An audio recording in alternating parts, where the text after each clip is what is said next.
Self-driving vehicles, a market that sits at $54 billion. It is said that in the coming 2 decades, all car manufacturers would be focusing on self-driving vehicles. One company is helping automakers achieve autonomous vehicle outflow a lot quicker with their LiDAR solution.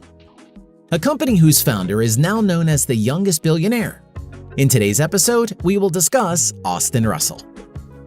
Austin was born on Pi Day, a number that helps understand the universe. His parents saw signs of genius in him from a very young age.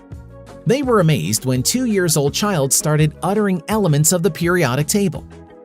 One day, Austin requested his parents for a cell phone, but for one reason or the other, they did not want to buy one for him, possibly because Austin was still in his single digits.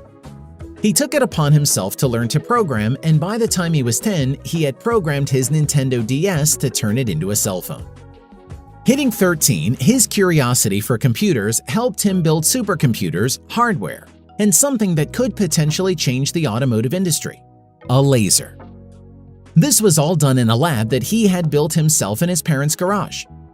Even though his parents knew his capability, they still wanted him to complete his studies.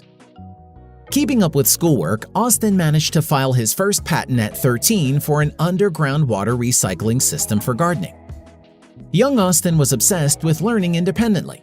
He did not need a university or a college to learn concepts. In his high school days, he researched on self-driving cars.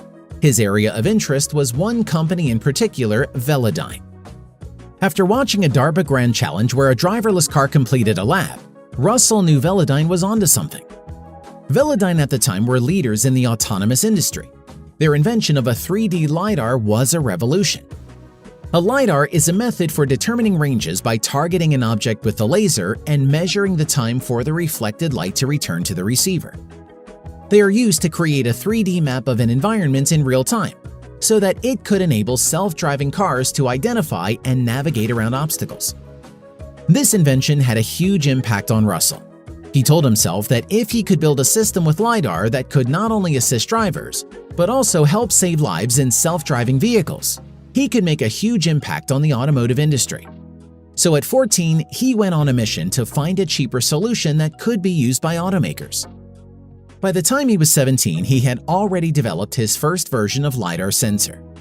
By now, he was also admitted to Stanford University. But because he was passionate about lasers, he couldn't continue his studies and had to drop out in his first year. His parents were skeptical of his decision, but knowing he already had a lab and a $100,000 Teal Fellowship, they were willing to support their child. Even though things were in motion before he joined Stanford, the business got its real start after he dropped out of college.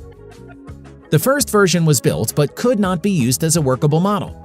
Austin knew to build a workable system, he had to spend 100% of the time with his team just on the product, rather than the business side of things. Building a workable prototype took over 2,000 attempts.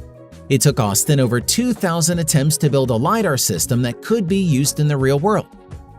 When asked why his LiDAR system was different from mounting cameras and radars on cars, he said, "In general, there are 2 different types of systems.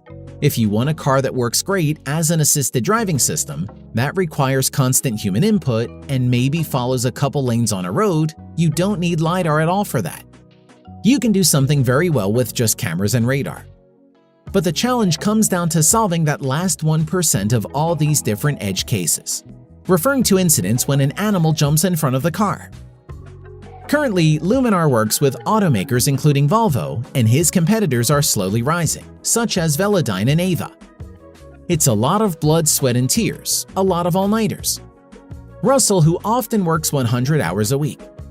Luminar went public on NASDAQ in December 2020, making Austin the world's youngest self-made billionaire at age 25. The feeling of becoming a billionaire on paper is absolutely incredible and totally surreal. Where the company would go is yet to be seen, but Austin's hard work definitely deserves attention, and it is a story from which we could learn. It all started out with innate passion and a desire to build, to create, to innovate, and to invent. Until next time, have a good one.